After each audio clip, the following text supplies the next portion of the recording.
E aí pessoal, tudo bem? Aqui é o Rony, professor de Física. Neste vídeo, vamos resolver um exercício relacionado ao estudo das leis de Newton. Observe o quadro enquanto eu faço a leitura do enunciado. Duas bolinhas de isopor, de meio grama cada uma, estão suspensas por fios de 30 centímetros, amarrados no mesmo ponto O. Comunica-se a mesma carga elétrica a cada bolinha. Em consequência, os fios se afastam até formar um ângulo de 60 graus um com o outro. Qual é o valor da carga? Para resolver o exercício, vamos começar desenhando todas as forças que agem em cada bolinha. Observe a bolinha do lado direito. Nela, nós temos a ação da força-peso, orientada verticalmente para baixo. Nós temos a ação da força elétrica, orientada na horizontal e para a direita. E a ação da força de tração, que atua na direção do fio, nessa direção e sentido. Note que, como as esferas possuem cargas elétricas de mesmo sinal, elas se repelem, justificando a orientação da força elétrica ilustrada no quadro. Como as duas bolinhas estão em equilíbrio, eu posso afirmar com segurança que a intensidade da força resultante em cada uma delas vale zero. Logo, se colocarmos um vetor na sequência do outro, devemos obter uma figura geométrica plana fechada. Neste caso, o triângulo ilustrado na figura acima. Vamos entender a sua construção? Primeiro eu desenhei a força elétrica, orientada na horizontal e para a direita. Na sequência da força elétrica, eu inseri a força-peso, orientada verticalmente para baixo. E na sequência da força-peso, eu coloquei a força de tração, orientada nessa direção e sentido. Agora note o seguinte, o ângulo entre os fios é igual a 60 graus. De acordo com a simetria do problema, nós podemos afirmar que esse segmento de reta representa a bissetriz do ângulo de 60 graus. Logo, esse ângulo vale 30 graus. Se esse ângulo é reto, vale 90 graus, eu posso afirmar que este ângulo é igual a 60 graus. E como esses dois ângulos são opostos pelo vértice, eu posso afirmar que esse ângulo também vale 60 graus. Observe as duas figuras mais uma vez. A partir de agora, nós vamos em busca do valor da carga elétrica Qzinho. Para fazer isso, eu vou aplicar nesse triângulo retângulo a tangente do ângulo de 60 graus. Fazendo isso, nós vamos obter a seguinte razão. A tangente do ângulo de 60 graus é igual ao cateto oposto, força-peso, a sua intensidade, sobre o cateto adjacente, a força elétrica.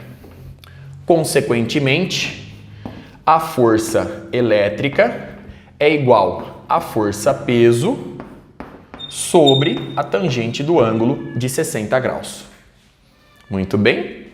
A força elétrica, a sua intensidade, é dada por 1 sobre 4πε0, que multiplica o módulo da carga elétrica de uma esferinha, que eu vou chamar de Qzinho, vezes o módulo da carga elétrica da outra esferinha, que eu também vou chamar de Qzinho, sobre a distância entre elas elevada ao quadrado. A distância entre elas é igual a x. Observe a figura.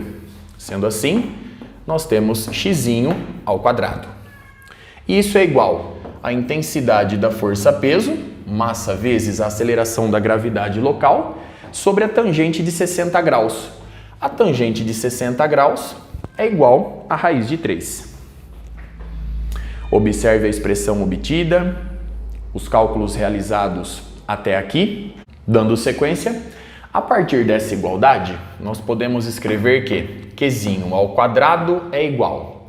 Então, nós temos x elevado ao quadrado vezes mzinho vezes g sobre raiz de 3 vezes a constante eletrostática K.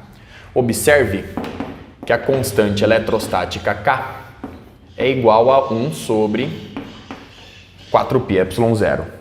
Muito bem?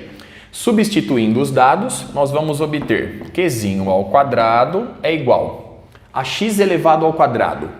Vamos analisar agora esse triângulo retângulo mais uma vez. Note que o seno de 30 graus é igual ao cateto oposto, x sobre 2, dividido pela hipotenusa, que é igual a L.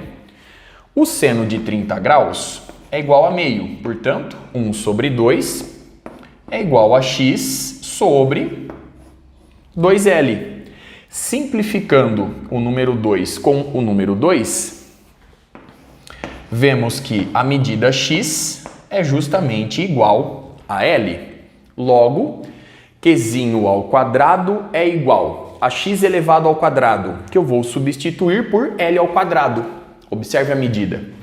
Então, nós temos 0,3 ao quadrado vezes a massa da bolinha em quilograma, 5 vezes 10 elevado a menos 4, vezes o valor da aceleração da gravidade local, 9,8 metros por segundo ao quadrado, sobre a raiz de 3, vezes a constante eletrostática K, 9 vezes 10 elevado a nona, Newton vezes metro ao quadrado por Coulomb ao quadrado. Efetuando os cálculos, você vai encontrar que Qzinho ao quadrado é aproximadamente igual a 2,9 vezes 10 elevado a menos 14 Coulomb. Extraindo a raiz quadrada, você vai encontrar uma carga elétrica Qzinho em módulo igual a 1,7 vezes 10 elevado a menos 7 Coulomb. Observe o resultado obtido, os cálculos realizados. Com isso, eu encerro este vídeo. Até a próxima.